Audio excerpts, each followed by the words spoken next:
Here is a powerful, dramatic story titled, The Spirit That Kills in the Ezeala Kingdom.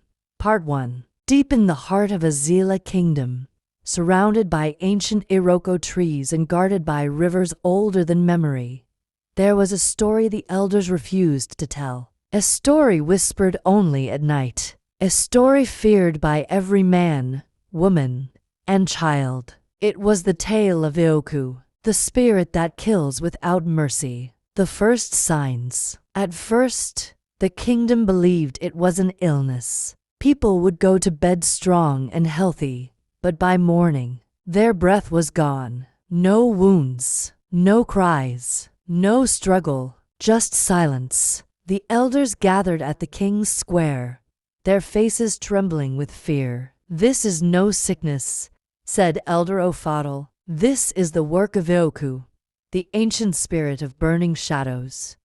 The one our ancestors angered long ago." Whispers rippled through the crowd like cold wind. Night of the red moon. Everything changed on the night the moon turned red. The livestock cried, children clung to their mothers, and a hot wind blew across the kingdom, carrying a strange, bitter smell. At midnight, a scream tore through the sky, a scream so sharp that even the dogs ran into the forest. 3 hunters who were on night watch were found lying on the ground, eyes open, hearts stopped, faces frozen in terror. Then the people saw it, a shadow with fire inside it crawling across the rooftops, gliding like smoke through the air. It was Ioku. The killing spirit had returned. The prince who wasn't afraid. When the panic reached the palace, Prince Arins stepped forward. "Father," he said, "we cannot run from a spirit we do not understand.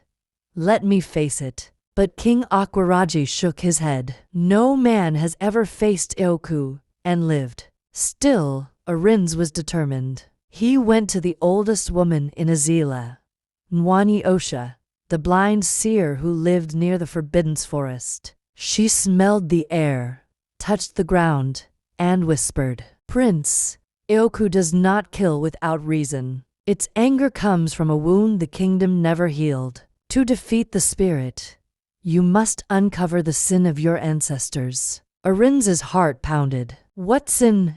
he asked. The old woman's voice cracked. "The one your father would rather die than confess." The spirit's warning. That night, Ioku appeared again, but this time it did not kill. It left a message burned into the palace wall. "Return what was stolen, or the kingdom will fall." No one knew what the message meant. No one except King Akwaraji, whose face turned pale when he saw the writing. Prince Arins confronted him. "Father, what did our ancestors steal?" The king closed his eyes, shaking. "It was not our ancestors," he whispered. "It was me." The end of part 1. To be continued. Watch out for part 2, The King's Secret.